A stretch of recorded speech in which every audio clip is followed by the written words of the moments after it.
Welcome everyone, Costin here on Serious Gaming with an update on Lords of the Fallen, and specifically the performance and stability issues that are still plaguing the game as of this moment. In my previous video I mentioned that the game is using a form of DRM, that someone on the Steam forums who posted about this DRM claimed that the performance issues was as a result of it. Now, following my previous video on the subject, I contacted Thomas Kopp, who had this to say. He claimed that the performance loss was only 5% or up to 5% as a result of the DRM. He didn't deny that they were using DRM, and he pretty much acknowledged that they were using this DRM, but he says it's unnoticeable. It's really a drop in the bucket compared to the larger issues in terms of performance with regards to Lords of the Fallen.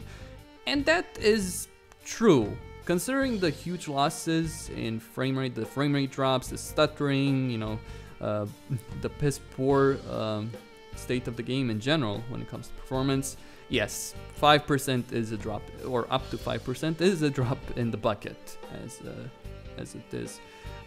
When I asked him about stability issues, because he didn't address that, he mentioned it's not a DRM issue, it's an NVIDIA issue. Now, I'm fully inclined to believe that, because whenever I see the game crashing, I see that my computer is telling me that my NVIDIA drivers have stopped responding.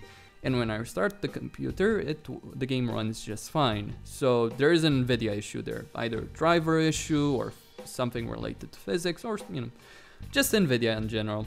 I guess we need better drivers, or we need the developer to better optimize the game for NVIDIA cards, or better optimize the physics in the game, NVIDIA physics that is inside of the game.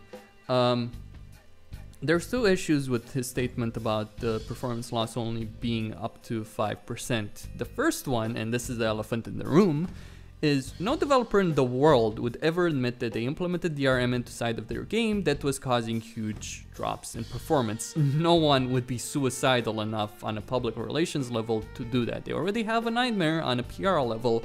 They don't need to commit suicide on a PR level as well. That would just be quite idiotic, really. No one would do it. And as a result of that, it's good to take his words with a large grain of salt, so to speak. Secondly, even if what he's saying is true, that it's only up to 5%, that's only as a result of the test they conducted on their own computers that they have, to do QA on, quality assurance. Yeah, some quality assurance for Lords of the Fallen, considering all the issues the game has. And they can't account for the many different hardware setups that people have, the different GPUs, CPUs, memory, hard drives, SSDs, operating system, and so on and so forth. They can't account for all of that, and there's a lot of variables to take into account, and it's, when it comes to coding on a PC, when you have to deal with an API and so on, it can get quite messy, and there might be issues arising from things you would never expect them to, really. Such as, for instance, you having a specific sound card causing the game to, slow down in terms of your FPS, stuff like that. So that's something to keep in mind as well, that although the developer claims we conducted tests, it's only up to 5% as a result of the DRM, it might not be so for everyone. Some people might see a much higher loss in terms of performance as a result of the systems they have. Just something to keep in mind here when it comes to Lords of the Fallen.